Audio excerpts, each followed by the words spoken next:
What up, what up? Welcome back to the HSD Nation, baby.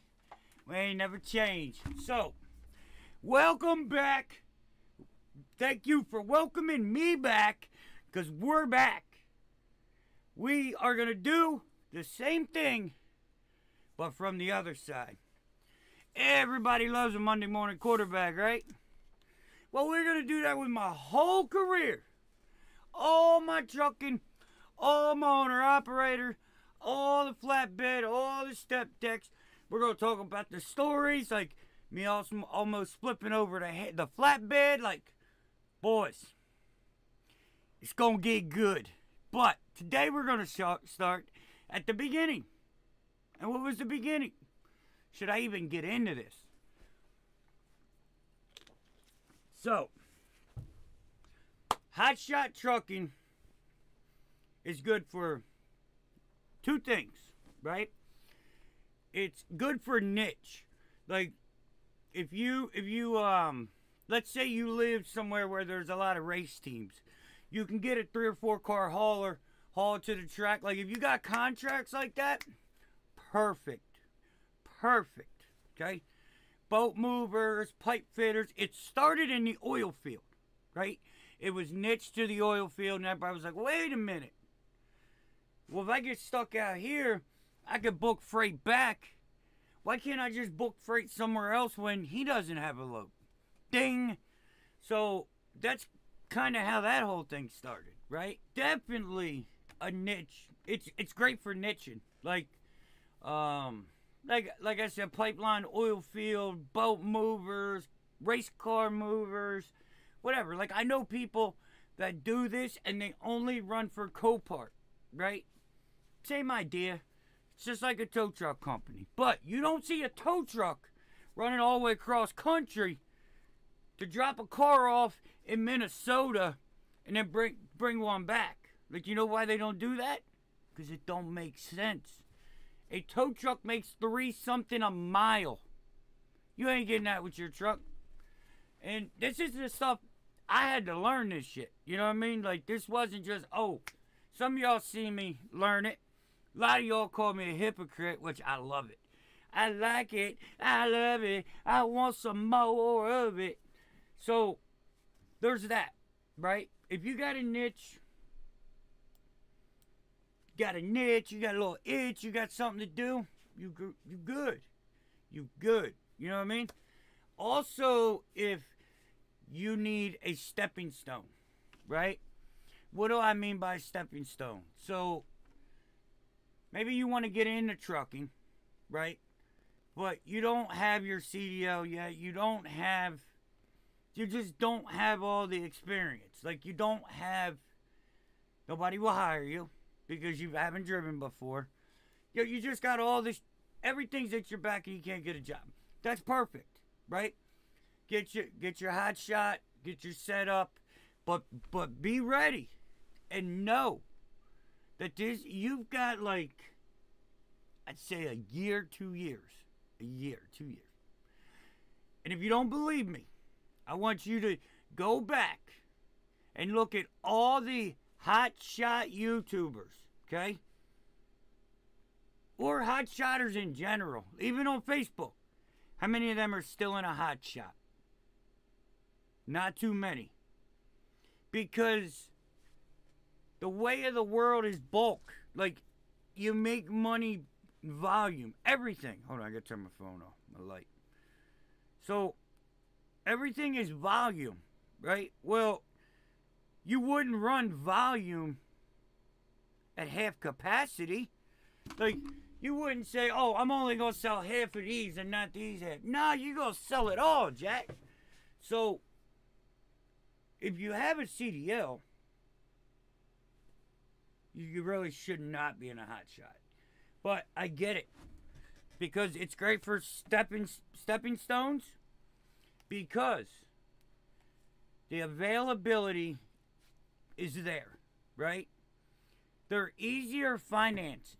Like, anybody can go get a loan for a pickup truck and a trailer. You cannot, like, Joe Blow cannot go and just buy a semi.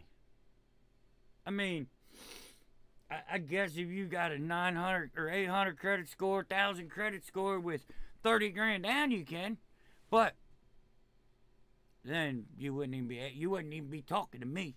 You wouldn't even be asking. So they're great for startups. They're great for getting your stuff together. Now, I've said this then and I'll say this now. Do not try this without a mentor. Yeah, luckily I had a mentor the whole time. Like, everybody know. Big shout out to Don. Big Don, baby. So, there's reasons you should and shouldn't. But if you have your CDL, right, then you should not. Like, you should not start a trucking company. If you have your CDL, I would say just find the best driving job you can find and just hustle and bump it. I mean, you run that clock. Like, don't run a 24-hour day. You know what I mean? You run that clock. What I'm talking about. So, because if you run the clock right, it's not a full 24. If that makes sense. So, you just get out there, hustle, get your money up, and then you could always buy your own truck for the company. As I said in the last video, do not let the company buy your truck or help you. Do not.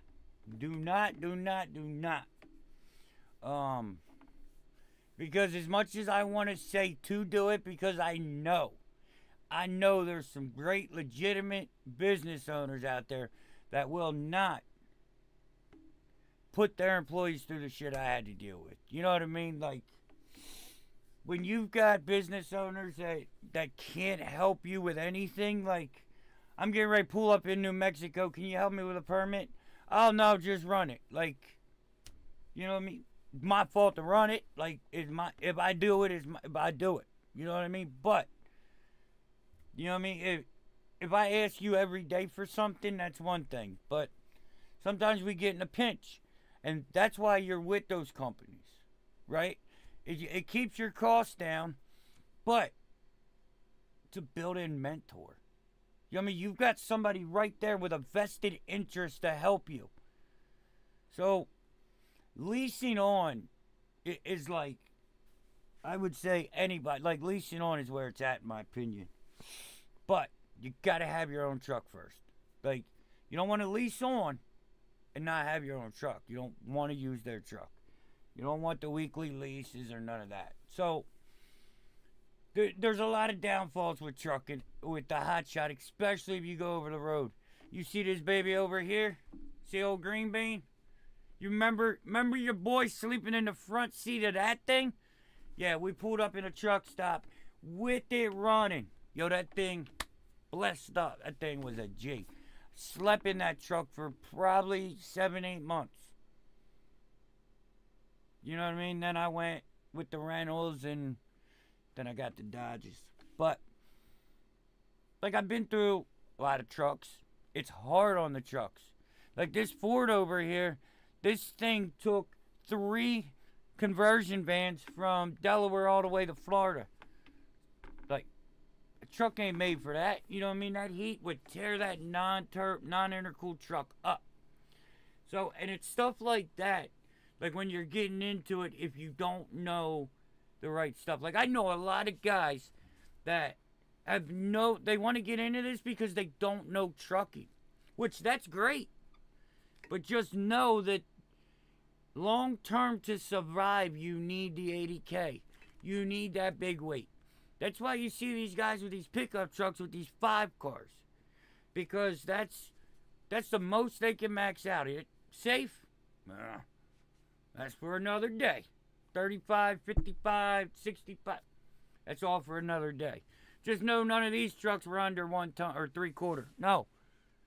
Yeah, all mine were 1 tons. Matter of fact. All 1 tons, baby. Except for the black. That was 5,500.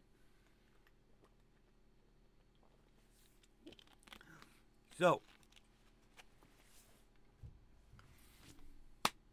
Got any questions? Holler at your boy in the comments. HotshotWedge@gmail. Same old, same old. Ain't nothing name but change.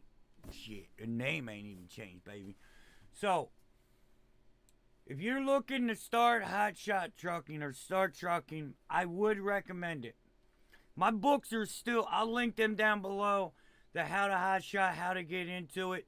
So we got that book, and if you purchase that book, I can actually go through and try to, I'm going to go through, see if I can't tweak some of that stuff for people that are looking to get started. Try to make it a little better. But the one that's there now is where it's at. So, if, like I said, got any questions, holler at your boy in the comments. Let me know in the description, what do you want me to talk about next? Like, what do you want to hear about? I'm going to talk about leasing on. I'm going to talk about my own authority. I'm going to talk about hiring drivers, all that. What do you guys want to hear? What are you having problems with? What don't you understand? Like, just put it in the comments or hotshotwedge@gmail. We will get it to you. Like, share, subscribe. And don't forget, hit that ding ding. Peace.